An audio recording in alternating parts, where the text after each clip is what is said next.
The year is 1261. Imagine the sun, a blazing eye in the sky, bearing down on the ancient city of Constantinople.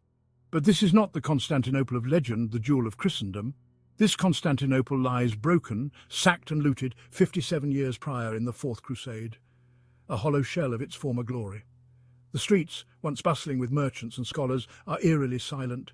The air hangs heavy with the scent of decay and despair.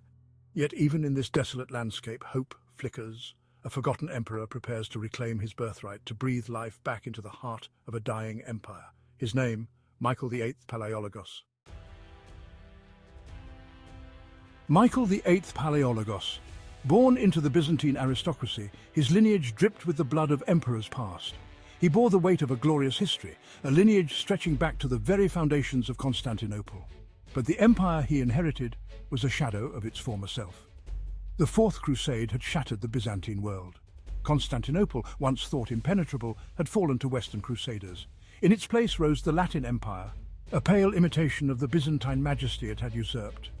Michael, a young man of ambition and cunning, saw opportunity in the chaos. He rose quickly through the ranks, his name whispered in hushed tones, a beacon of hope in a darkening world. His moment arrived in 1259, the Battle of Pelagonia. The Latin forces, weakened by internal strife and overextension, met Michael's army on the field. The clash was brutal, the outcome decisive. Michael, a shrewd tactician, crushed the Latin army, scattering their remnants to the wind. The victory sent shockwaves through the Byzantine world. Michael, no longer content with mere whispers of power, set his sights on the ultimate prize, Constantinople.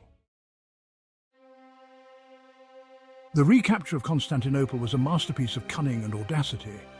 Michael, understanding the city's defences, knew a direct assault would be futile. Instead, he chose subterfuge.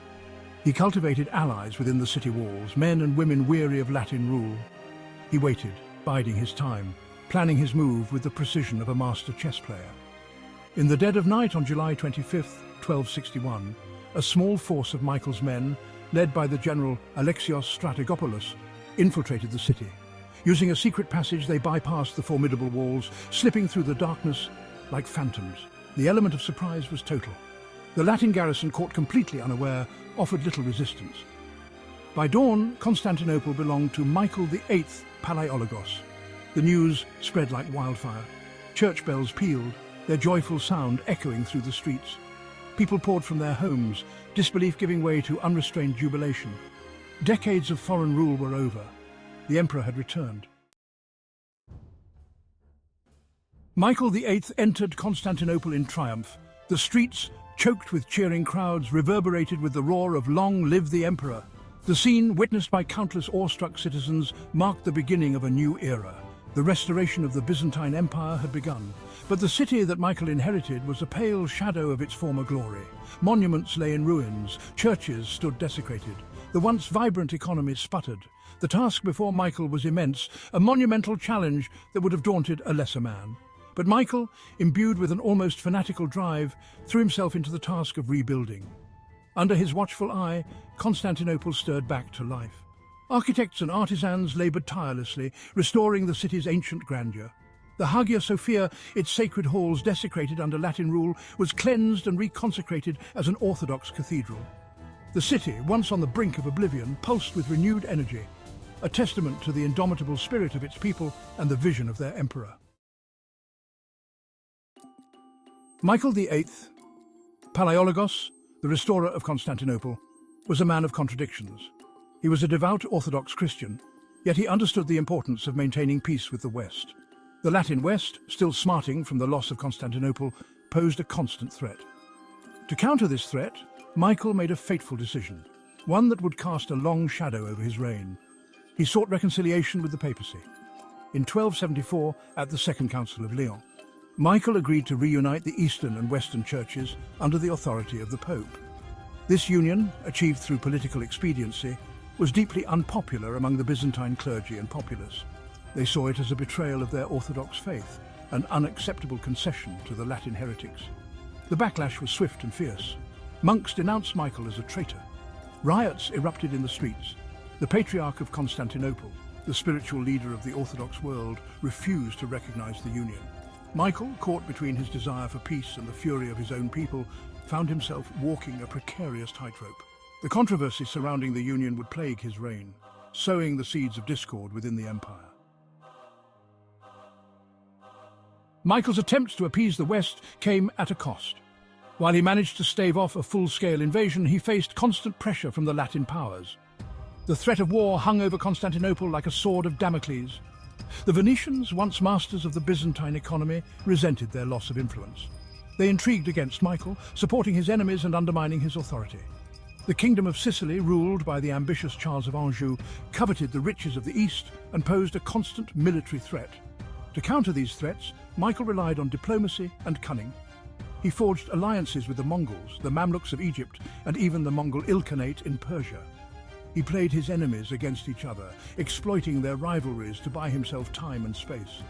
It was a dangerous game, one that required nerves of steel and a keen understanding of the shifting political landscape.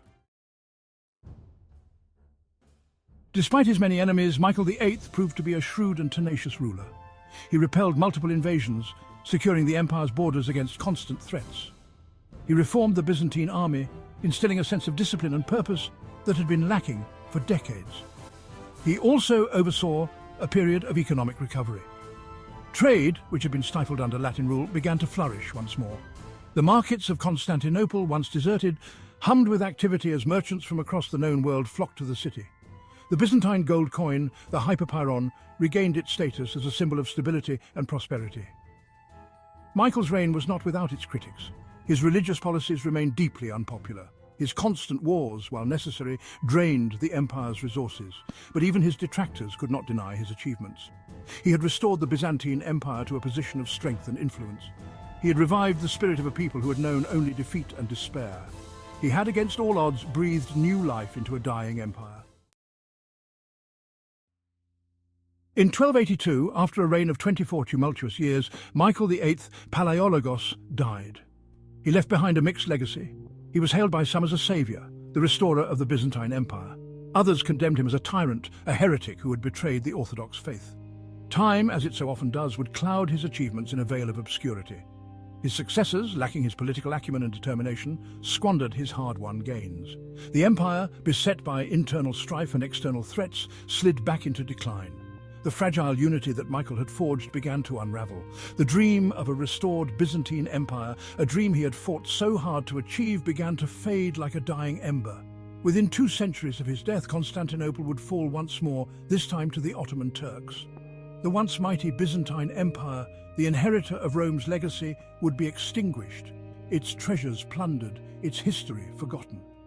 And with it, the memory of Michael VIII Palaiologos, the emperor who had dared to dream of a restored Byzantium, would fade into the annals of history. His achievements, overshadowed by the eventual fall of Constantinople, are often overlooked. But his story is a powerful reminder of the fleeting nature of historical memory. How easily we forget the sacrifices of those who came before us. How quickly the names of heroes and villains alike fade from our collective consciousness. Michael VIII, for all his flaws, was a remarkable figure. He was a man of great ambition, unwavering determination, and a deep love for his empire. He deserves to be remembered, not just for his victories on the battlefield, but for his unwavering belief in the resilience of the human spirit. He serves as a poignant reminder that even in the darkest of times, there are those who dare to dream of a brighter future, who strive to rebuild what has been broken, and who fight to preserve the legacy of their ancestors. A phantom emperor lost to the mists of time. But his legacy, though obscured by the passage of centuries, still resonates today. He reminds us that history is not merely a dry recitation of dates and names, but a tapestry woven from the triumphs and tragedies of real people. He challenges us to look beyond the grand narratives of history and to seek out the forgotten stories, the unsung heroes whose deeds deserve to be remembered. He reminds us that the past is not a foreign country, but a land we all inhabit, a land that shapes our present and informs our future. So, the next time you encounter the name Michael VIII Palaiologos, pause for a moment. Remember the emperor who defied the odds, who restored a fallen empire, and whose legacy, though forgotten by many, still whispers to us across the centuries. Remember the man who dared to dream of a restored Byzantium. Subscribe to our channel for more historical deep dives, and don't forget to like and share if you want to keep these forgotten stories alive.